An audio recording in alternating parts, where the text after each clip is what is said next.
It was the coldest night of the year, and all he wanted was to get his daughter home warm and safe. But then, under a flickering street lamp at a deserted bus stop, he saw her, a woman, trembling alone and clearly in trouble. He didn't know her name. He didn't know her story. He just knew he couldn't walk away. What happened next changed everything. Before we begin, if heartfelt stories about second chances and unexpected connections move, you consider subscribing to the channel. It's the best way to stay connected, and trust me, this story is one you'll want to hear all the way to the end. Now, let's begin. Single dad stayed to help a sick woman at the bus stop. She whispered, "Tell no one. I'm the CEO." The wind howled down the empty street like it had something to say. Jack Miller adjusted the fraying scarf around his neck and pulled his daughter's hood up higher over her tiny ears. Sophie, only 9, leaned into him half asleep, her fingers wrapped around his calloused hand as they stood under the flickering bus stop light. "Is the bus really coming, Dad?" she mumbled, her breath fogging the cold air. "Yeah, sweetheart. Might be late, but it's coming." Jack gave her hand a gentle squeeze, hoping she couldn't hear the doubt in his voice. The night had dropped into the kind of cold that bit through denim and sank into bone. The city buses were unreliable at this hour, especially near the industrial edge of town. It was nearly midnight. Jack had just finished a double shift fixing warehouse conveyor belts. His boots were soaked through from the snowmelt inside the factory, and his body screamed for rest. But Sophie had insisted on coming to pick him up tonight. It was her way of getting more time with him, and he couldn't say no to her quiet eyes. Then, from the far end of the bench came a sound. A cough. Weak. Then another. Jack turned, barely catching sight of a figure hunched over at the other end of the bus shelter, someone he hadn't noticed before. A woman sat curled in on herself, shivering under the thin fabric of what looked like a silk blouse and slacks. No coat, no gloves. Her long, dark hair clung damply to her cheeks. From her high heels, kicked halfway off to the dried blood at her temple, everything about her screamed wrong place, wrong time. Jack's instincts kicked in. He stepped toward her, cautiously tugging Sophie to his side. "Ma'am," he asked. "You okay?" No answer. Only a slow, shaking breath. Jack bent down, catching the woman's face under the flickering light. Her skin was pale damp with sweat despite the cold.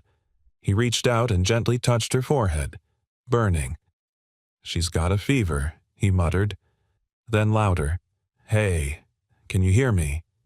Her eyes fluttered open, bloodshot and unfocused. She looked at him. Really looked at him for one fleeting second. And then, almost inaudibly, she whispered, "Tell no one. I'm the CEO." Jack blinked. "I'm sorry." "What?" But her eyes had already closed again. "Dad," Sophie whispered beside him, tugging his sleeve. "She's not okay." Jack exhaled sharply, glancing up and down the deserted street. No cars, no taxis, no buses. The nearest hospital was over 30 minutes away on foot, and he wasn't about to leave this woman freezing here. "Okay," he said, making a decision. "Help me with her." Together, he and Sophie managed to support the woman, her weight surprisingly slight against his shoulder. She groaned softly but didn't resist. Her breath was shallow-labored. Jack took off his coat and wrapped it around her, gritting his teeth against the cold. "Hang on, lady. We're not letting you freeze to death." Jack's apartment wasn't much. A second-floor walk-up above an old laundromat with peeling linoleum and a heating system that rattled like it had asthma. But it was warm and clean and more than this stranger had at that moment. He laid her gently on the worn couch while Sophie fetched a blanket from the hall closet. Jack knelt beside the woman, brushing damp strands of hair from her cheek. He noticed now that her earrings' tiny, tasteful diamonds had been ripped, one missing a bit of dried blood at the lobe. This wasn't just a bad night out. Something had happened. Sophie returned with the blanket and tucked it carefully around the woman's shoulders, her small hands trembling. "Is she gonna die?" she whispered. Jack looked at his daughter. So serious.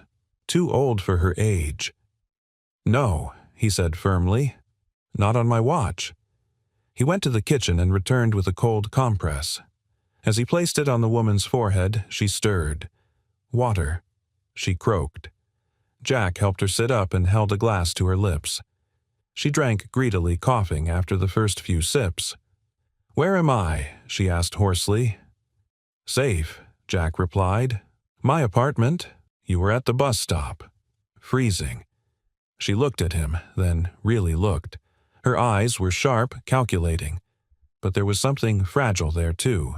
Something cracked beneath the surface. "I didn't mean to end up there," she murmured. "I just walked. I didn't want them to find me." "Who?" Jack asked, his voice low. She didn't answer. Instead, she leaned back into the couch cushions, exhaling a shaky breath. "Thank you," she said after a long pause. "But, please, don't tell anyone I was here, or who I am." Jack studied her, even disheveled her posture, her words. "Tell no one I'm the CEO. They didn't come from someone ordinary.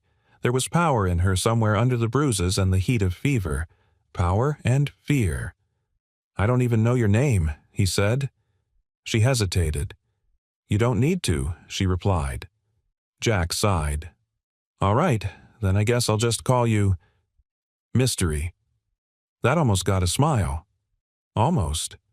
Sophie curled up nearby, her head on a pillow, fighting sleep. Jack sat in the armchair across from them, watching the stranger's chest rise and fall under the old wool blanket.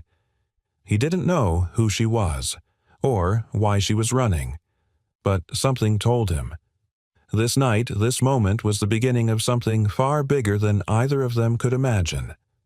And outside, under the broken street lamp, the bus never came. By morning, the storm had passed, but the cold lingered in the bones of the city. The heat from the old radiator ticked and clanked, barely keeping pace with the chill seeping through the window panes. Jack stood at the stove, stirring a pot of instant oatmeal, glancing every so often at the woman still sleeping on his couch. Sophie sat at the small kitchen table, swinging her legs, her hair a mess of tangles and her cheeks pink from the cold bathroom tiles. She cradled her favorite chipped mug, half full of hot chocolate. "Dad," she whispered, "do you think she's a real CEO?" Jack poured the oatmeal into two mismatched bowls. "I don't know, Bug. I've met some corporate types. They don't usually pass out on bus benches." Sophie wrinkled her nose. She looked scared last night, like she was hiding. Jack nodded, but said nothing. The woman's whisper still echoed in his mind. "Tell no one I'm the CEO." The plea in her voice hadn't sounded like pride, it had sounded like desperation. He walked over and gently knelt beside her. She looked more peaceful in daylight, though her skin still held a faint flush. Her hair framed her face like she'd once paid good money for it, but now it was matted strands stuck to her forehead with sweat. As if sensing him, her eyelids fluttered open. "Good morning," Jack said quietly. She sat up fast, blinking at her surroundings. Her breath caught as her gaze darted from the mismatched furniture to the unfamiliar ceiling. "Where you're safe," he said quickly, hands raised in reassurance. "This is my place. You passed out last night. It was freezing out. I didn't think twice." She exhaled shakily and nodded. "I remember. You and your daughter. Sophie." He smiled slightly. "She's got a better bedside manner than I do." The woman blinked, and for a moment something in her expression softened. Jack handed her a glass of water. "You had a fever. It's broken now, but you still look like you got hit by a train. You need rest." "I can't stay," she said immediately. "I've already been here too long." Jack didn't argue. He wasn't about to hold her hostage, but he gestured toward her clothes, still damp and clinging, and added, "At least wait until your pants stop freezing to your legs." She glanced down and cracked the faintest smile. "I'm Jack, by the way," he said. "Not sure if I mentioned that." She hesitated. "Claire." He raised an eyebrow. "That your real name?" Claire met his eyes steady now and replied, "For today it is." Jack gave a slow nod.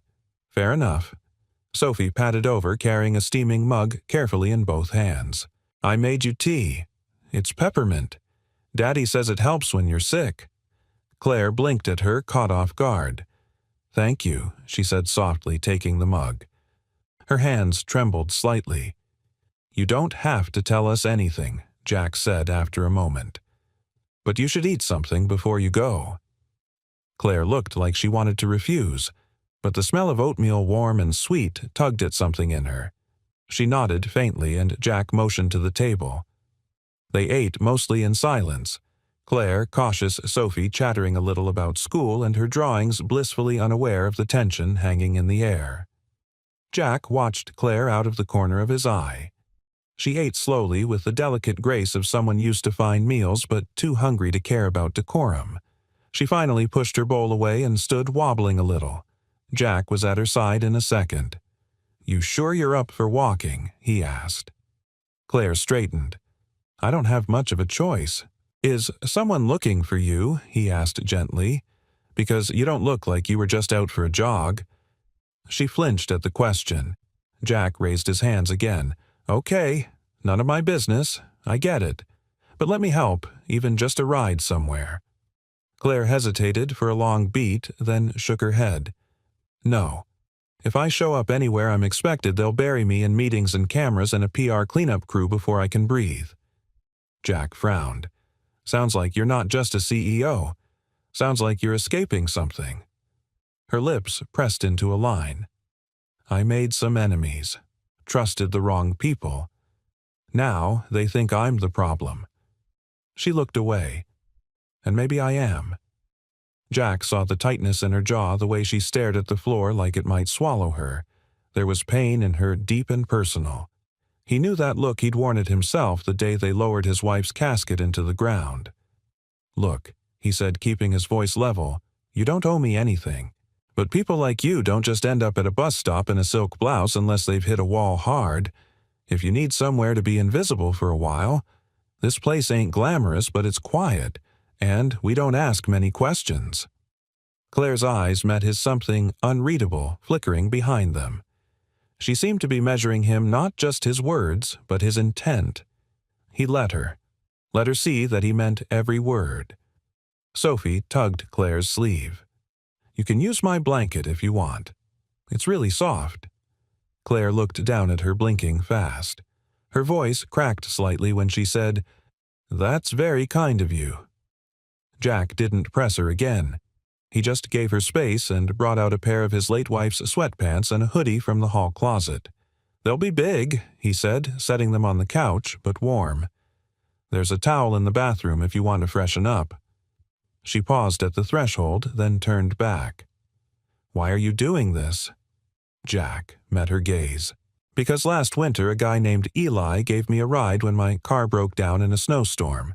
Said, we're all just one bad night from needing each other." I never forgot that. Claire held his eyes for a long time, then nodded once quietly, accepting something neither of them had words for yet.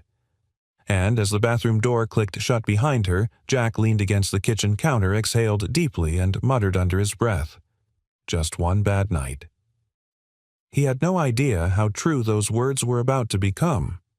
It was nearly noon by the time Claire stepped out of the bathroom wearing Jack's oversized hoodie and sweatpants.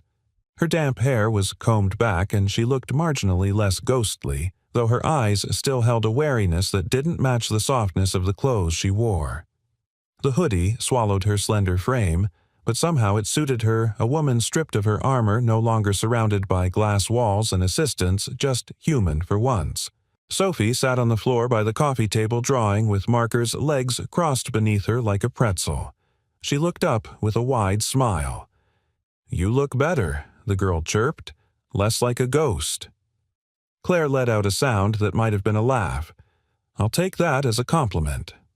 "It is," Sophie assured her, turning back to her drawing. "I'm making a map of where I'd live if I had a lot of money. It has trees and a goat farm and a candy store that gives out free jelly beans every Wednesday." Claire walked slowly to the couch and sat watching her. Jack appeared from the kitchen, wiping his hands on a dish towel. He caught the sight of Claire settled in the slightest flicker of relief passing over his face. "Soup's on," he said. "Well, if you count canned tomato and grilled cheese as soup." I count it as a miracle, Claire said, and she meant it. They sat around the tiny fold-out table, knees nearly touching eating from chipped bowls. Claire ate slowly again, and Jack didn't push her to talk, though the questions clawed at him. It was Sophie who broke the silence. You don't look like the people Dad used to work for. Jack stiffened just slightly. Claire looked at him intrigued. What kind of work? Engineering, Jack said simply. Maintenance stuff. Industrial systems. Did 15 years in a plant that made parts for shipping lines. Got fired? Claire asked, not judgmentally, but matter of fact. He nodded. Filed a report when a supervisor cut corners on safety inspections. 2 weeks later, they restructured. He sipped his soup. The guy I reported ended up with my job. Go figure. Claire's grip on her spoon tightened. Sounds about right. Big company? She asked after a pause. Jack glanced at her suspicious for the first time. Yeah. One of the Hartwell subsidiaries. Why? Claire lowered her eyes to her bowl. No reason. He watched her, something shifting behind his gaze. You said your name's Claire. Yes, she said, not meeting his eyes. You also said you're a CEO? I did. But there's no Claire listed among the top execs at Hartwell or any of the majors, Jack added evenly. Sophie blinked between them. Is this like a riddle? Claire set her spoon down slowly. No. This is the part where you start putting things together. Jack leaned back in his chair. Go on. I wasn't lying, Claire said, voice lower now. I just didn't want to be found. Evelyn Claire Hart. That's my full name, legally, but everyone knows me as Evelyn Hart. Jack sat in stunned silence. You're Evelyn Hart, he said slowly, of Hartwell International. She nodded. Yes, and I left. He stared at her soup, forgotten. You left your company, I disappeared, she clarified. Or tried to. The board wants me out. They've been maneuvering for months. Public scandal over something my brother did, they pinned it on me. I got tired of spinning half-truths and smiling through blood. But why here, he asked. Why not a hotel, a lawyer, a friend? Because they'd find me. Because I needed. She paused. I needed a place where nobody expected me to be human. Sophie had gone quiet. She looked between them again and softly asked, But you are human. You just needed help like anybody. Claire blinked at her hard. Then she whispered, You're right. I just forgot what it felt like to be helped. Jack exhaled, rubbing his temples. I don't know what to say. You don't have to say anything, Claire replied.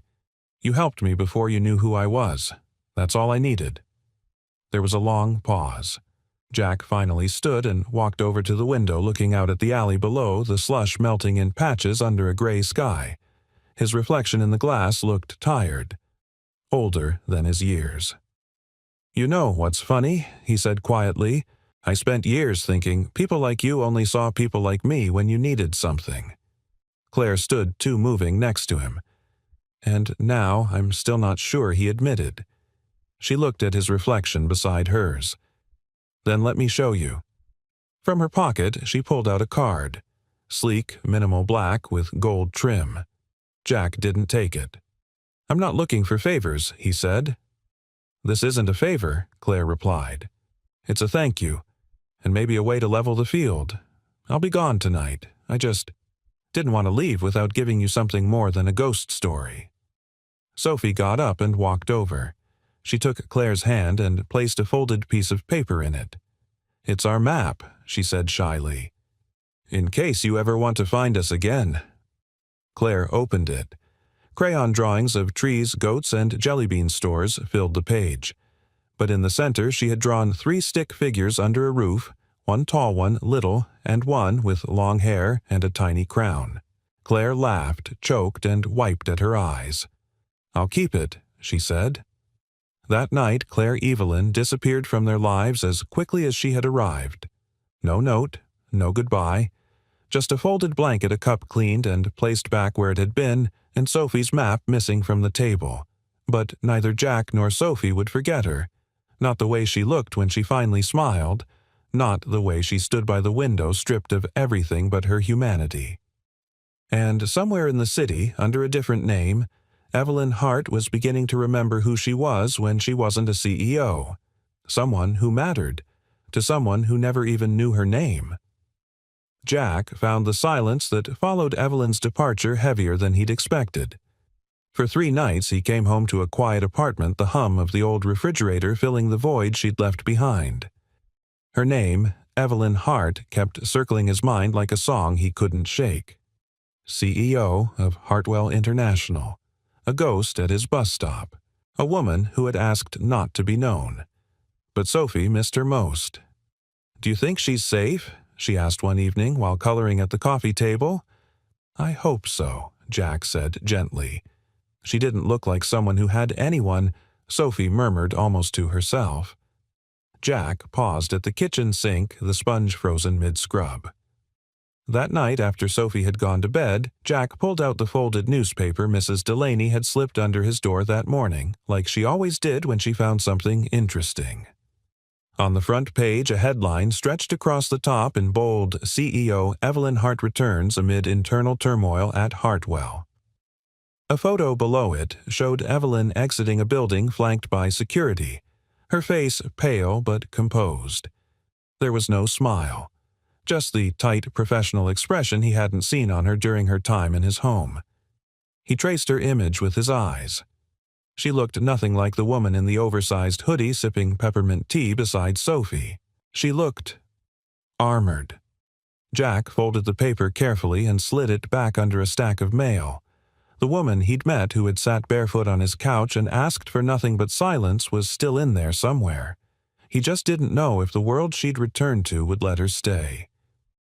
A week later, Jack was finishing a late-night repair job at a small auto shop across town when his phone buzzed. Unknown number. He answered hesitantly. "Yeah." A familiar voice spoke on the other end. "You still eat grilled cheese?" Jack blinked. "Evelyn." There was a small laugh. "Only person I know who uses 4 slices of bread for 2 sandwiches." His chest tightened. "You okay?" "I don't know," she said honestly, "but I could use a quiet place for 15 minutes. Not to run, just to breathe." Jack looked at his tool bag, the grease on his hands, the work orders stacked on the desk. 15 minutes, he said. "I'll meet you halfway." They met at a closed-down diner on the edge of downtown. The neon sign still flickered open, out of habit though the windows were dark. Evelyn leaned against the hood of a parked sedan, arms folded across a wool coat that screamed money but didn't quite hide the fatigue in her eyes. She looked better, stronger, but also more brittle, as if each decision in the past week had cost her a piece of herself. "I didn't think you'd come," she said as he approached. "I didn't think you'd call," he replied. They stood in silence for a few beats. The air was crisp, the city around them buzzing softly with late-night life. "I've been back 8 days," she said. "And every hour someone's asking for a decision, an explanation, or a signature. You're the CEO," Jack said. "That's the job, right?" She looked at him. "It used to be. Before I became the distraction." He said nothing. She went on. "They want me out. Not officially, just quietly. A graceful exit. I came back to clean up the mess. But I think the mess is me now. That what they told you, that's what they show me. Every sideways glance, every closed-door meeting I'm not invited to anymore." She ran a hand through her hair. "I stood in a room full of people I once led, and not one of them asked if I was okay." Jack leaned back against a nearby bench. "And why would they? You're not supposed to be human. You're a brand." She smiled faintly. "Exactly." He looked at her for a long moment. "Then why'd you come back?" Evelyn didn't answer right away. Then she said quietly, "Because a little girl gave me a map. And I realized I didn't want to disappear. I wanted to find my way back." Jack swallowed hard. "She still has that map on her wall," he said. "Said if she hangs it up, you might come looking."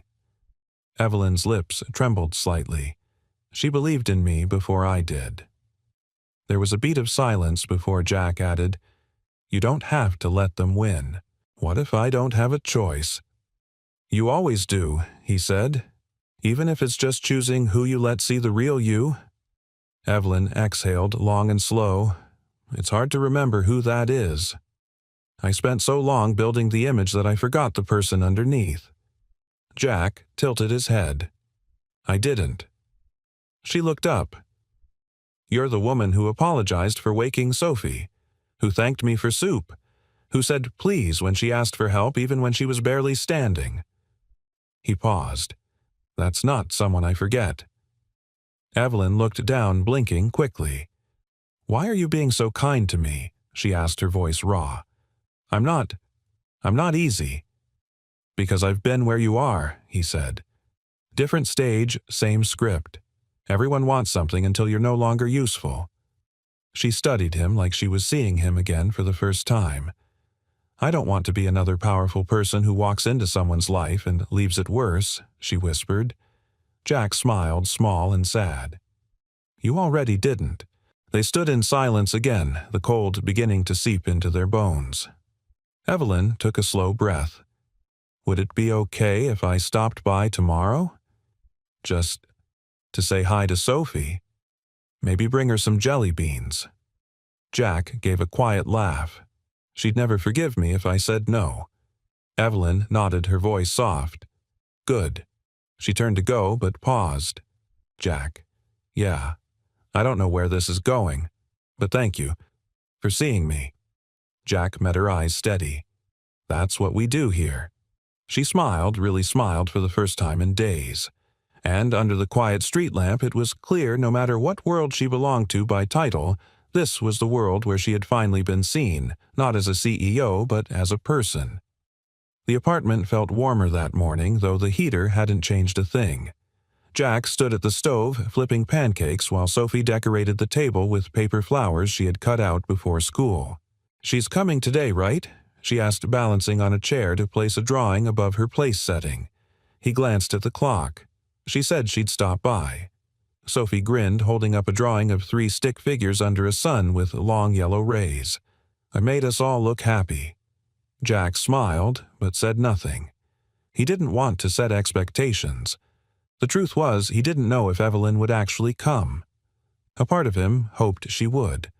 Another part prepared to explain to Sophie gently why some people made promises they couldn't keep. But at exactly 10:06, a soft knock echoed from the door. Sophie beat him to it, flinging it open like a spring breeze. Evelyn stood there in a long gray coat, holding a modest paper bag and a hesitant smile. She looked beautiful not in the polished press conference kind of way, but in the quiet way someone looks when they're where they want to be. Hi, she said. I come bearing jelly beans. Sophie gasped with delight and threw her arms around her. Evelyn laughed genuinely and hugged her back. I missed you too, kiddo. Jack watched from the kitchen, his arms crossed but relaxed. She met his gaze and nodded, grateful, steady. Breakfast was a mix of clumsy pancakes, syrup-stained drawings, and Evelyn's stories told just vaguely enough to protect her world, but warmly enough to let them in. Sophie chattered, bouncing between topics with 9-year-old velocity. Evelyn followed her pace effortlessly as if she had been there all along. Jack noticed how easily she fit, how natural it felt having her back in the room. After breakfast, Evelyn stood by the window cradling a cup of coffee. Sophie had gone to change into her school clothes, humming in the bedroom. You made this feel like home, Evelyn said softly, not looking at him. Jack leaned against the wall. You made it easy to let you in. She smiled faintly, then turned toward him. I didn't just come to bring jelly beans. Jack waited. Evelyn took a deep breath, the kind you take when you know something good is about to end. I have to leave town. Jack's posture stiffened. When? This afternoon. His voice was even, but the words caught. Why, there's a meeting in Chicago with the board. They're offering me a deal control over a new foundation branch if I agree to step down quietly from corporate leadership. Jack narrowed his eyes. And you're considering it? Evelyn nodded. It's the only way I can do something good with the resources I have, without being buried by their games. He studied her. "You sure this is what you want? Or is this just the best way to stop the bleeding?" "I don't know anymore," she said honestly. "All I know is I'm tired of pretending, and I want to build something that matters, Jack. Not just numbers and headlines. Something real." Jack walked over and stood beside her. "Then do it, but not because they told you to. Do it because it feels right." She looked up at him, her eyes uncertain. "I'm scared." He nodded slowly. "That means you still care." They stood quietly, shoulder to shoulder, not touching, but close enough to feel it. From the bedroom, Sophie called, "I'm ready." Evelyn glanced at the clock. "I'll walk with you." Jack picked up Sophie's backpack. Evelyn knelt down and helped the girl zip her jacket. On the sidewalk outside, Sophie looked up at Evelyn. "Are you coming back again?" Evelyn hesitated, then crouched down and gently tucked a loose strand of hair behind Sophie's ear. "I hope so," she whispered. "But if I don't, you were the best thing that happened to me this year." Sophie frowned. "Why wouldn't you come back?" Evelyn gave a small smile. "Because grown-ups sometimes take a while to figure themselves out. But you helped me start." Sophie nodded solemnly like a small sage. "Okay, but don't take too long. Our treehouse plans need 3 people." Evelyn laughed through the ache in her chest. After Sophie climbed onto the school bus, Jack and Evelyn stood in the street, the hum of city life returning around them. "So, that's it?" he asked. She looked down. "For now. You didn't have to say goodbye. Most people don't." "I'm not most people," she said, stepping closer. "You know that now?" Jack nodded. "I do." Evelyn reached into her coat pocket and handed him a folded piece of paper. "This is the real offer they gave me, the one with all the strings attached. If I sign, I disappear from headlines and they make sure I never come back." Jack looked at it, then at her. "And if you don't, I fight. In court. In public. Alone." "You wouldn't be alone," he said quietly. She searched his eyes. "Would you mean that if I had nothing? No power, no title, just me?" Jack didn't blink. "I already did." Evelyn swallowed hard. "Then, maybe. I'll wait to sign." He stepped forward, brushing her hand as he took the paper. "Whatever you choose, don't vanish again. Not without telling us where the next bus is headed." Evelyn smiled bittersweet. "Deal." Then without another word she turned and walked down the street, tall, quiet, and not running this time. Not hiding. And though Jack watched her go, there was no finality in the moment. Just a pause in a conversation not yet finished.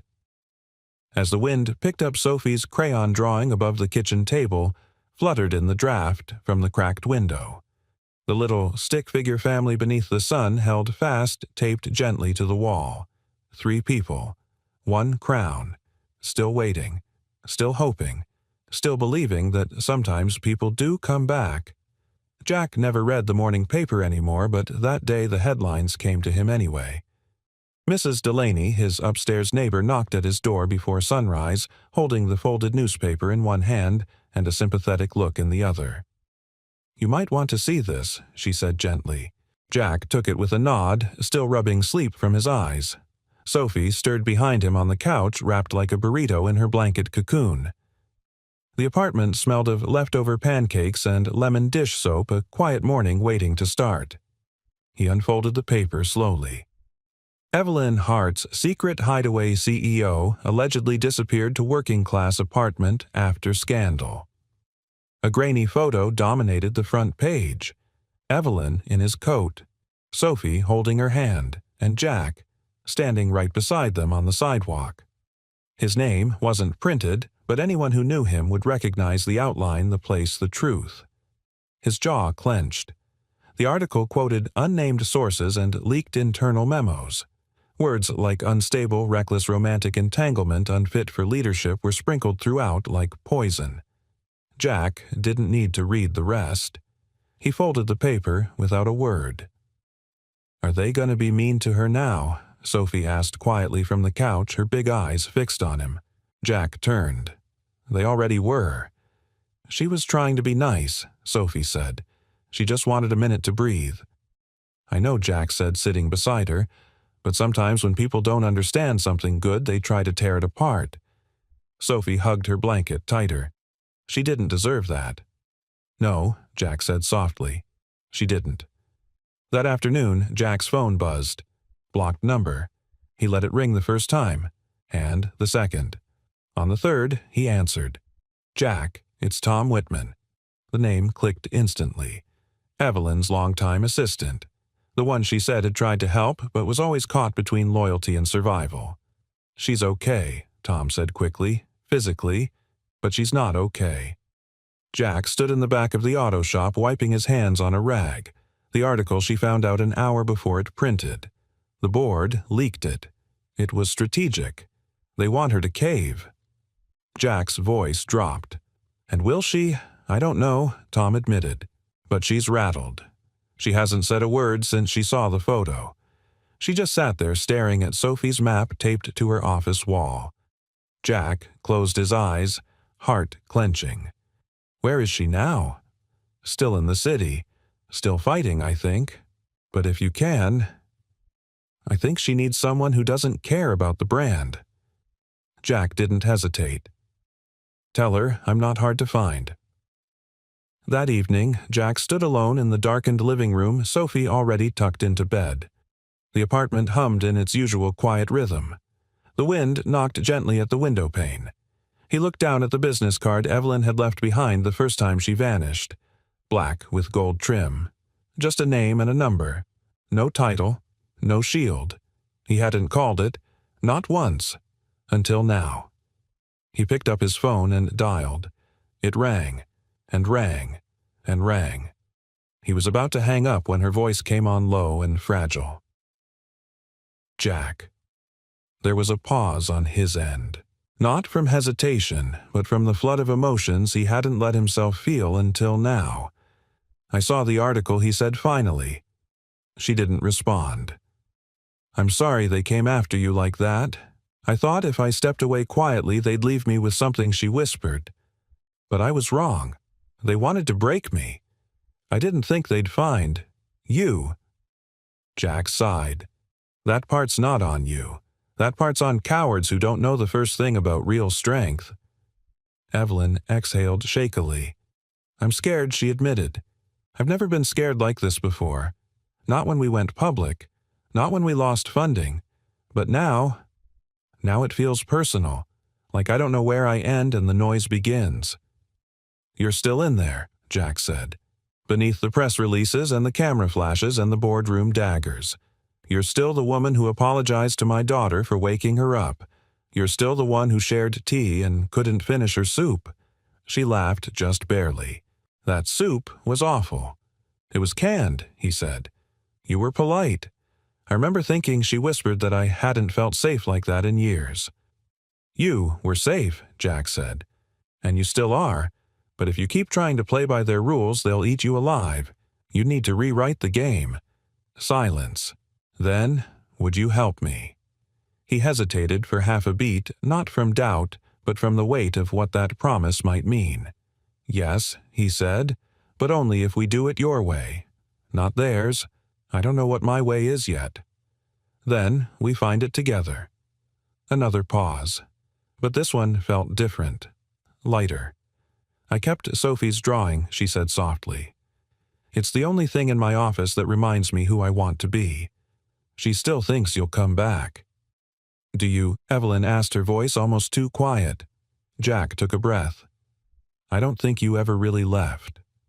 There was no reply.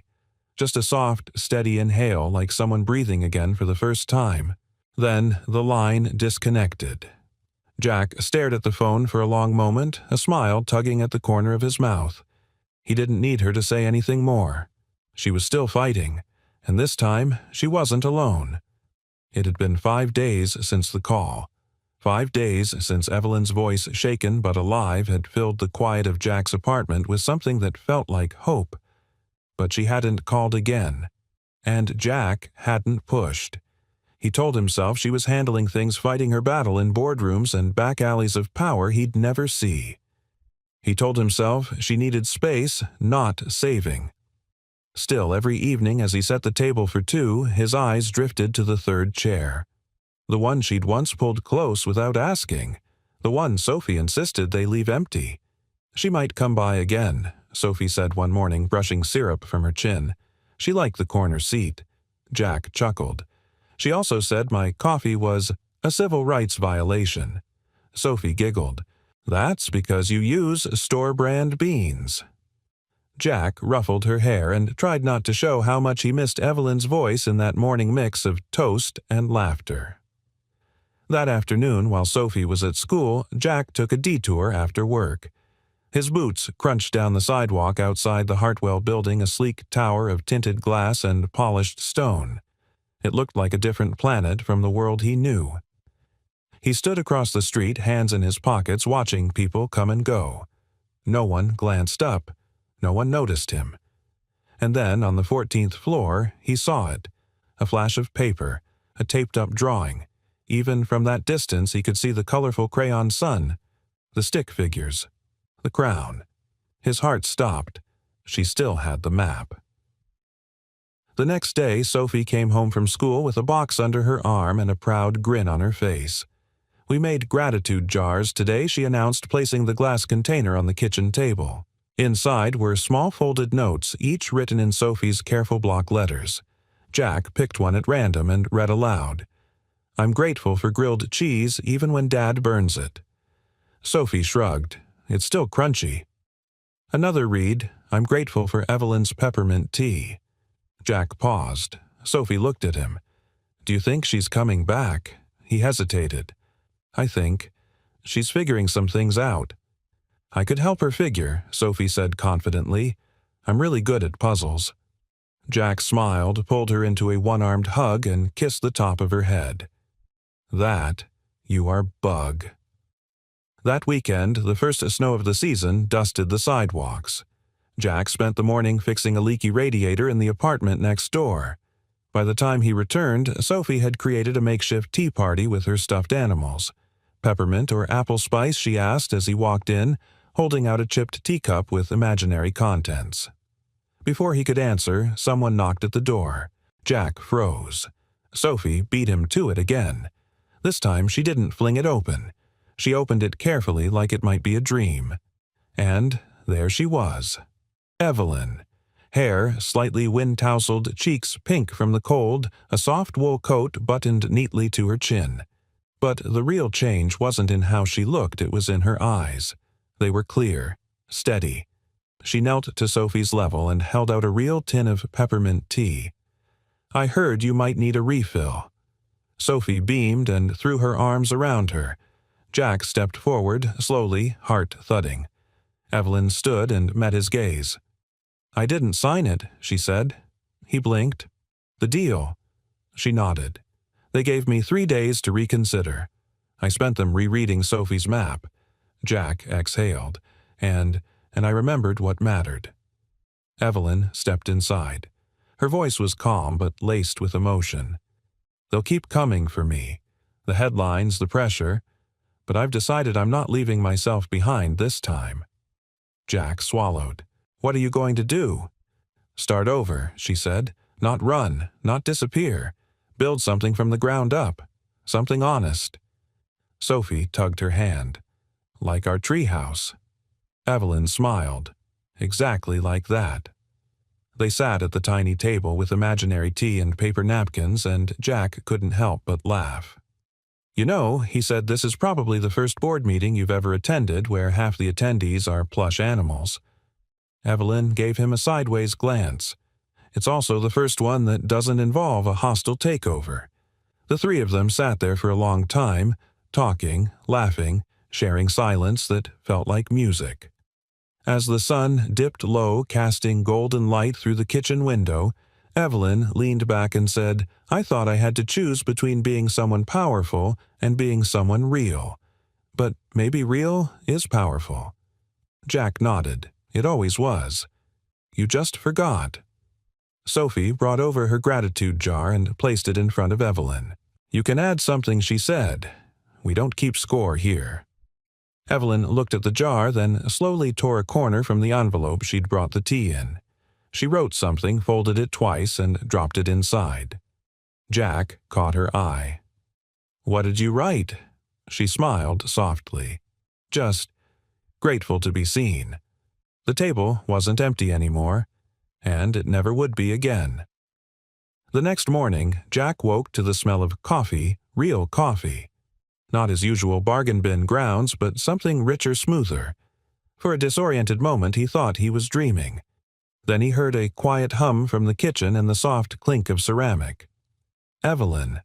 She was barefoot, hair tucked behind her ears, pouring 2 cups with the ease of someone who belonged. Jack leaned against the doorframe and watched. "You always make yourself at home in other people's kitchens." She turned, arching a brow. "Only in kitchens with leaky faucets and subpar coffee filters."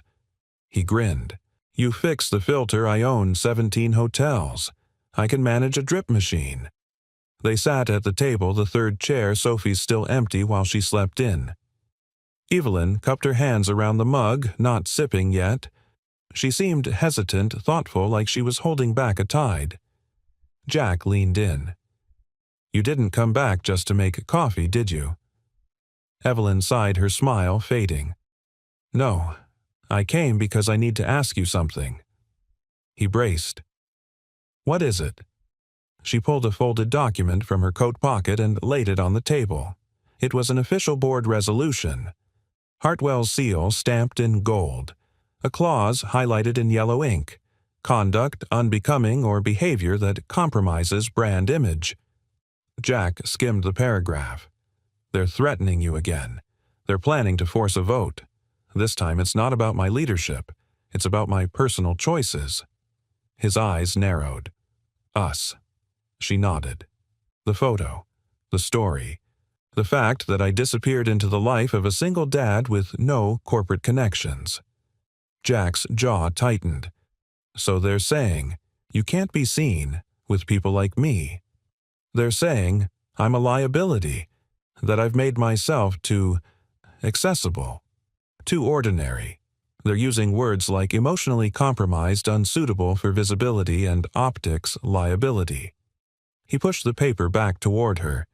"You don't need my permission to walk away from them." "I'm not asking permission," she said. "I'm asking if I walk away, will you be there when I land?" That question, so simple yet so heavy, hung between them. Jack stared at her, at the woman who had once hidden in the shadows of a bus stop, who had wept quietly into a borrowed blanket, who had served imaginary tea to a little girl who'd claimed her as family. "Evelyn," he said softly, "you walked away once already.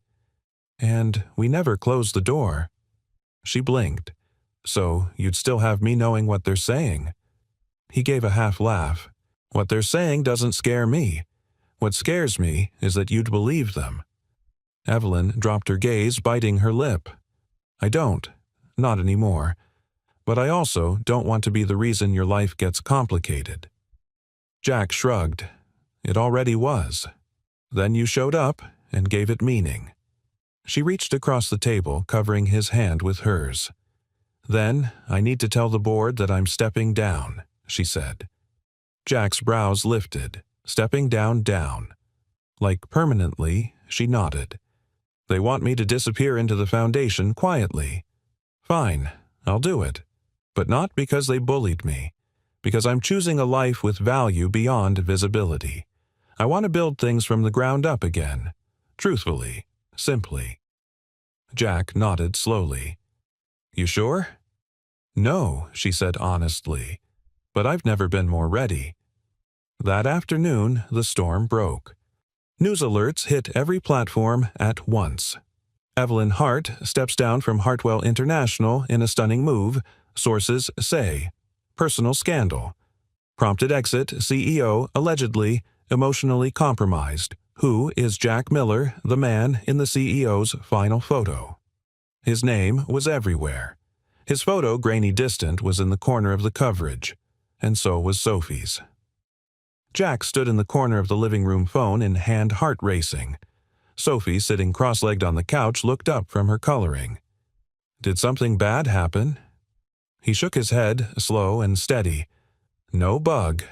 Just a lot of people paying attention now. Because of Evelyn.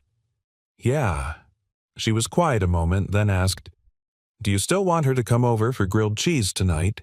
He smiled, more than ever. She arrived at dusk, not in a black car or with a briefcase, but on foot, wearing jeans, a soft sweater, and carrying a paper bag of groceries. I brought the good cheese, she said. Jack let her in.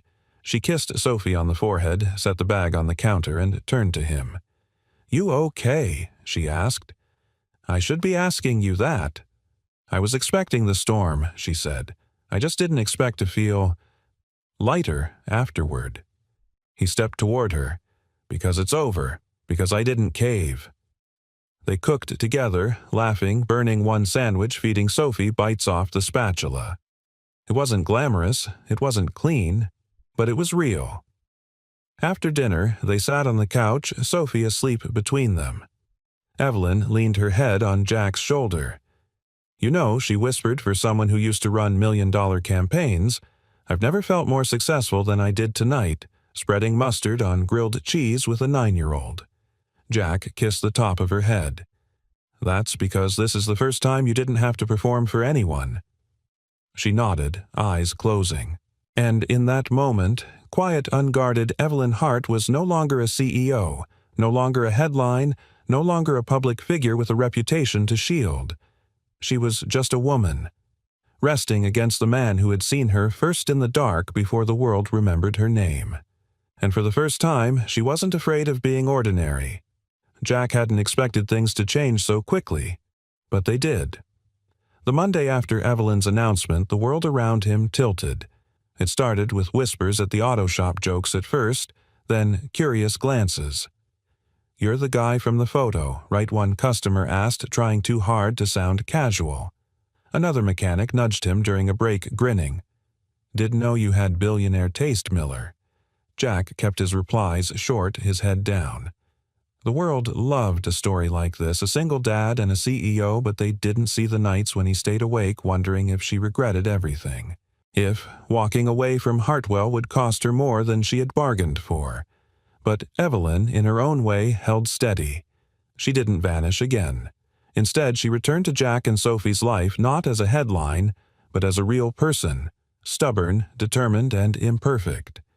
She was there for dinners, for school drop-offs, for quiet walks through the park with Sophie holding both their hands. She started writing ideas for a non-profit on Jack's kitchen counter, with Sophie doodling stars around the margins. Still, Jack felt it, that slow friction of two worlds brushing against each other. He'd grown up around people who fixed things with their hands. She had grown up in rooms where people were taught to fix things with money strategy spin. And while Evelyn had chosen this new path freely, her past still lingered like a shadow. That Friday, as they sat around the table for dinner, Evelyn slicing apples while Sophie recited a story she'd written, Jack noticed Evelyn's phone vibrating face down on the counter. She hadn't touched it all evening. You gonna get that? He asked. Evelyn glanced at the screen, then shook her head. It's a reporter. Again. Probably about the foundation launch next week. You sure you're ready to be in the spotlight again? Jack asked gently. Evelyn paused, then said, This time, it's on my terms. But Jack wasn't just talking about press conferences. He meant this odd, beautiful triangle of man, woman, and child stitched together by chance and choice. After Sophie went to bed, Jack stepped onto the balcony, letting the cold air clear his head. Evelyn joined him a few minutes later, a blanket wrapped around her shoulders.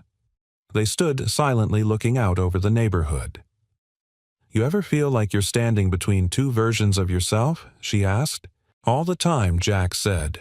One that survived, and one that still wonders if that's enough. Evelyn nodded. I still get emails from board members, colleagues, old friends. Some tell me I'm brave, others say I'm foolish, that I threw it all away for a temporary romance. Jack looked at her. Is that what this is? Temporary, her eyes flickered. No, but it's unfamiliar. And unfamiliar things scare people, especially powerful ones. Jack didn't respond immediately. Instead, he asked, "Do you miss it?" The power. The control. Evelyn looked down considering. "I miss knowing exactly who I was in a room. I miss walking in and having people pause just because I said something. But I don't miss being alone in a room full of people." Jack studied her. And now she turned to face him fully. "Now I'm still figuring out who I am without the armor. But when I walk into this apartment, I don't need anyone to pause. I just need Sophie to smile and you to hand me a mug of bad coffee." He smirked. "Getting picky now, are we?" She laughed. "I said need, not prefer." They stood in silence again before Jack said, "I want this. You me, Sophie. But I need to know you're not looking back with regret." Evelyn stepped closer. "I'm not looking back, but I am learning how to live forward differently, more vulnerably." Jack touched her hand. "Good, because this life doesn't come with headlines.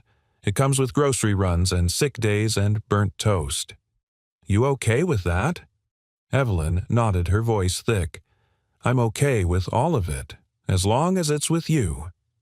That weekend, Jack and Sophie helped Evelyn move a few things into a small shared workspace she'd rented with 2 other women, both former executives turned dreamers. The place had peeling paint, mismatched furniture, and a startup energy Jack recognized. "Kind of a downgrade from your old corner office," he joked as they carried in a box of donated laptops. Evelyn smiled, brushing dust from a second-hand chair. "I never needed the office.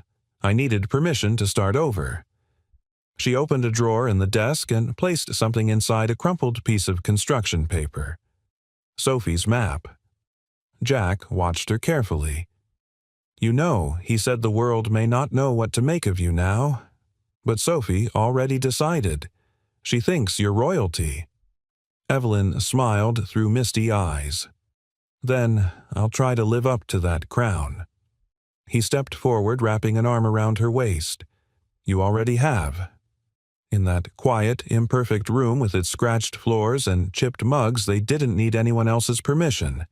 They had chosen each other. And in a world that demanded polish, their shared chaos felt like grace. Rain lashed the windows like a restless drummer as Jack drove through the early evening gloom, windshield wipers struggling to keep up.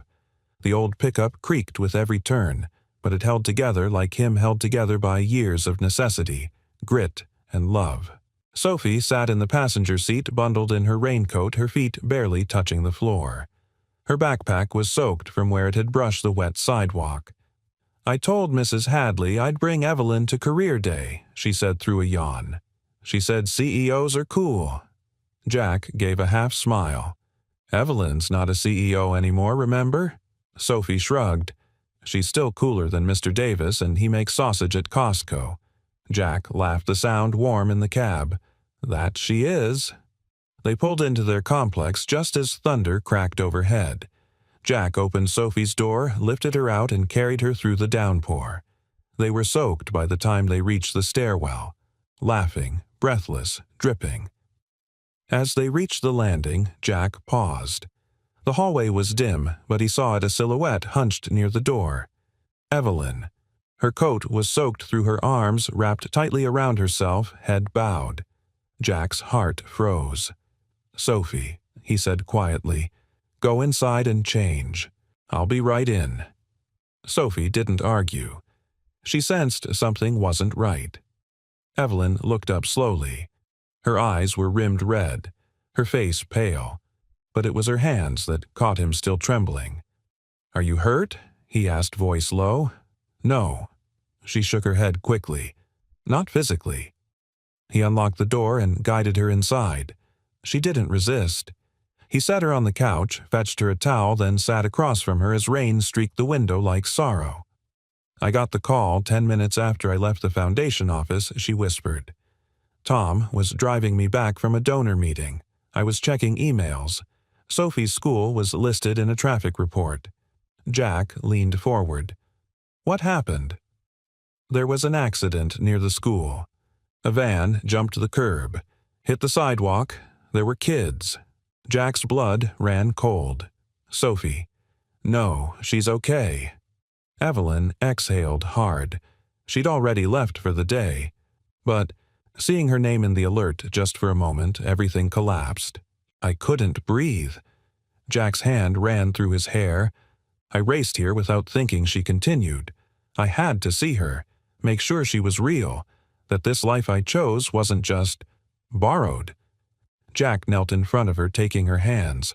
It's not borrowed. It's real. It's ours. Evelyn broke then, not into sobs, but something quieter. A single tear down her cheek. A sharp exhale. The collapse of every internal wall she had held since leaving that skyscraper life behind. I don't want to lose her, she whispered. Or you.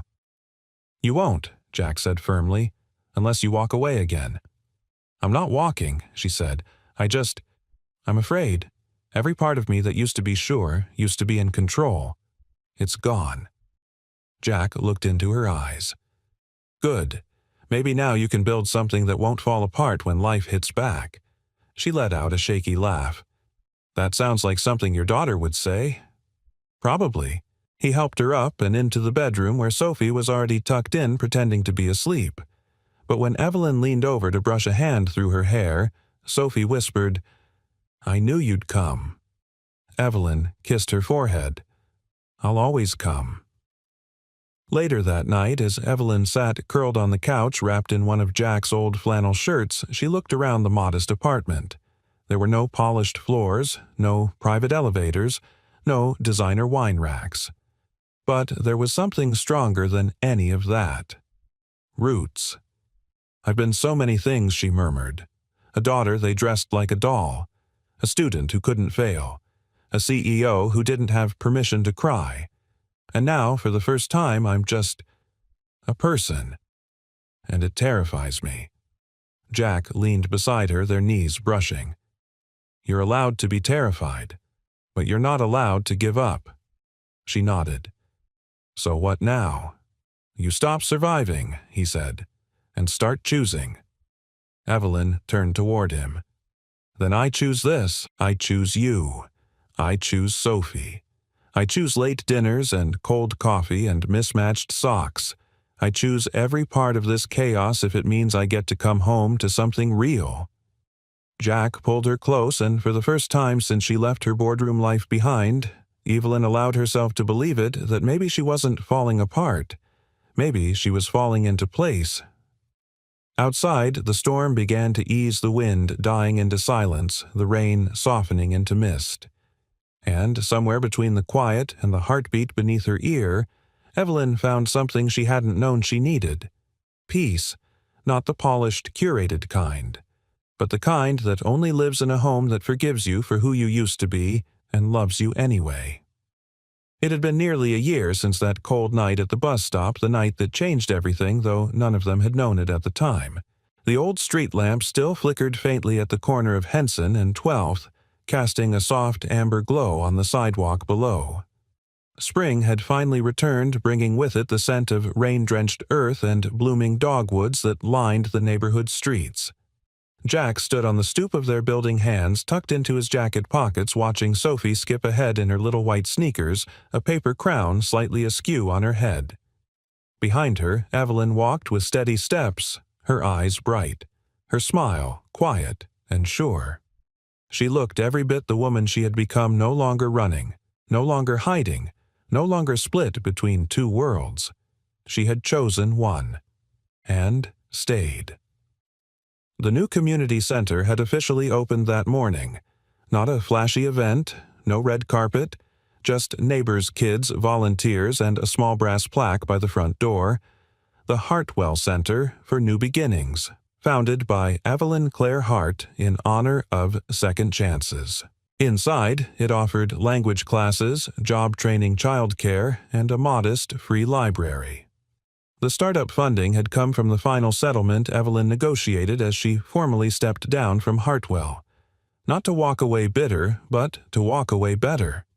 Jack had helped rebuild the building from its bones. Sophie had drawn every mural on the classroom walls. Together they had woven their quiet kind of magic into something permanent.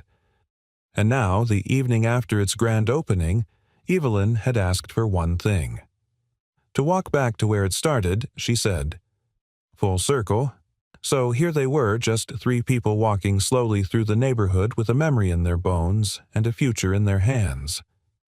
When they reached the bus stop, Jack paused. It looked exactly the same.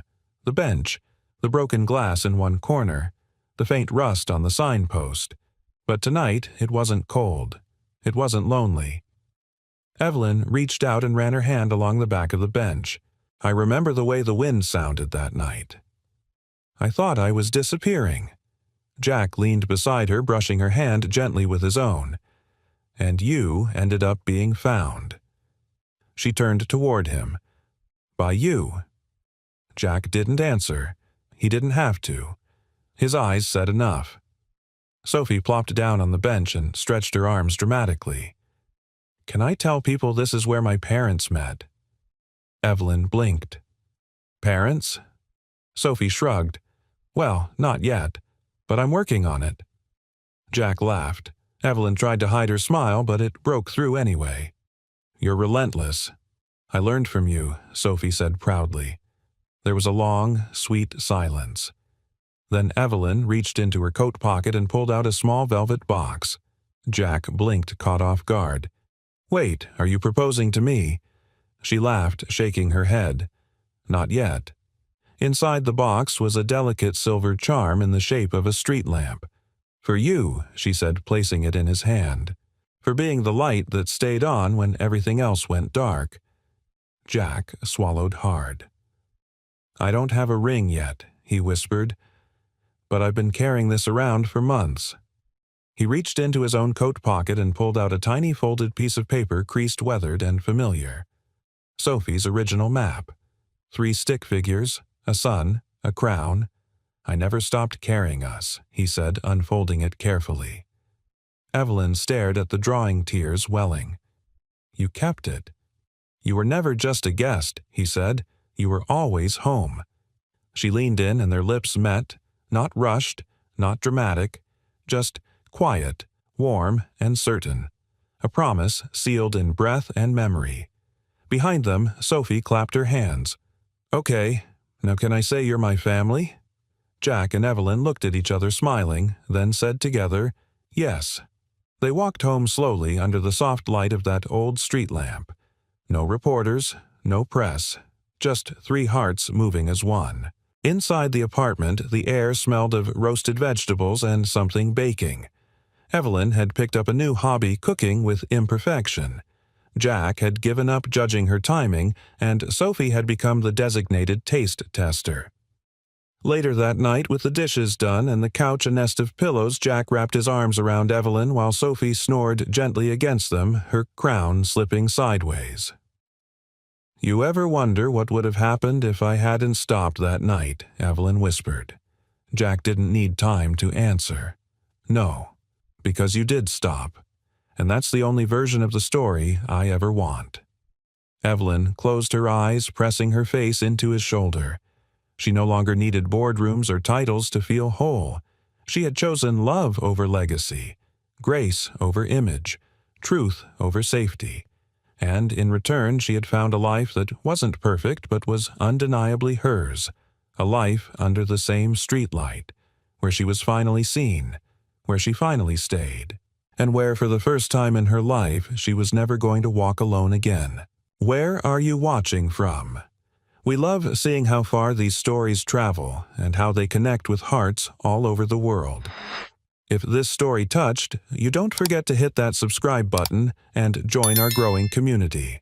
There are many more heartfelt journeys waiting to be shared with you.